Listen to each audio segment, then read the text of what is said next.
আসসালামু আলাইকুম রহমতুল্লাহ আমি মোহাম্মদ মামুন শিল্পী। আমার লেখা আমার সুর আমারই কণ্ঠে বিএনপি এলএমের প্রথম গান শুনবেন এবার, তাহলে হয়ে যাক ইনশাল্লাহ বিএনপি এলএমের প্রথম গান।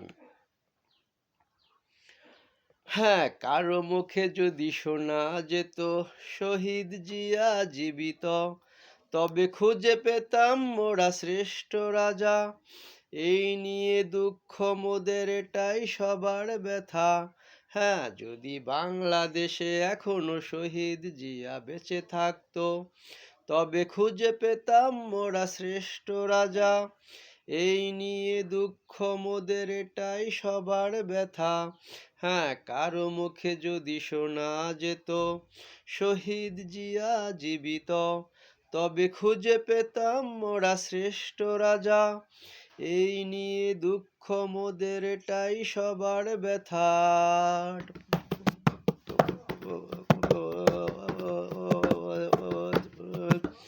হ্যাঁ, হত্যা করে মিটে নাই কারো মনের আশা, এখন চারিদিকে শুধু জিয়ার জিয়া।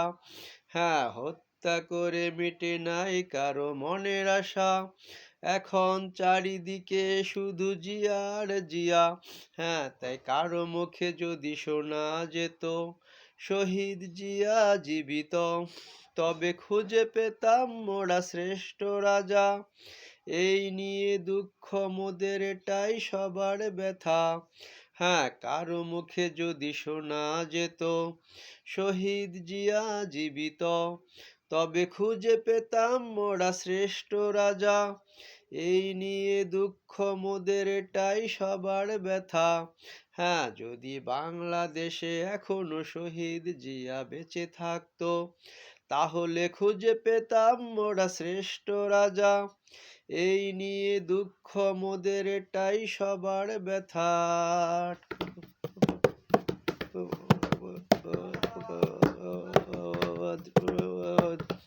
হ্যাঁ, হত্যা করে মিটে নাই কারো মনের আশা, এখন চারিদিকে শুধু জিয়ার জিয়া।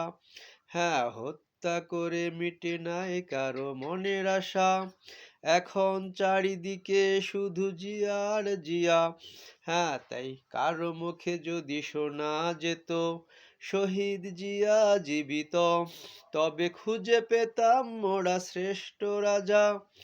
এই নিয়ে দুঃখ মোদের, এটাই সবার ব্যথা। হ্যাঁ, কারো মুখে যদি শোনা যেত শহীদ জিয়া জীবিত, তবে খুঁজে পেতাম মোরা শ্রেষ্ঠ রাজা।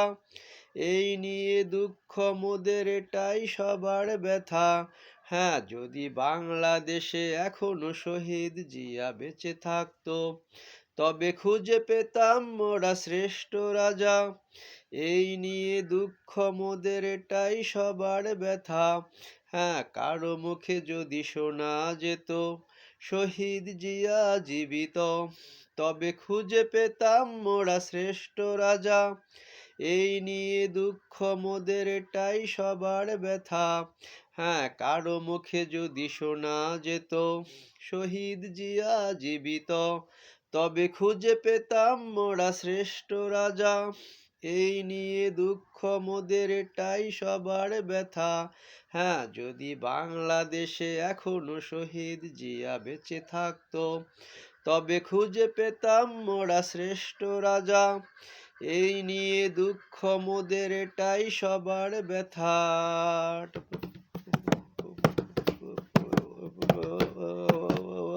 হ্যাঁ, কারো মুখে যদি শোনা যেত শহীদ জিয়া জীবিত, তবে খুঁজে পেতাম মোরা শ্রেষ্ঠ রাজা। এই নিয়ে দুঃখ মোদের, এটাই সবার ব্যথা। আসসালামু আলাইকুম রহমতুল্লাহ। প্রিয় দেশবাসী, ঠিক আছে না? আল্লাহ হাফেজ।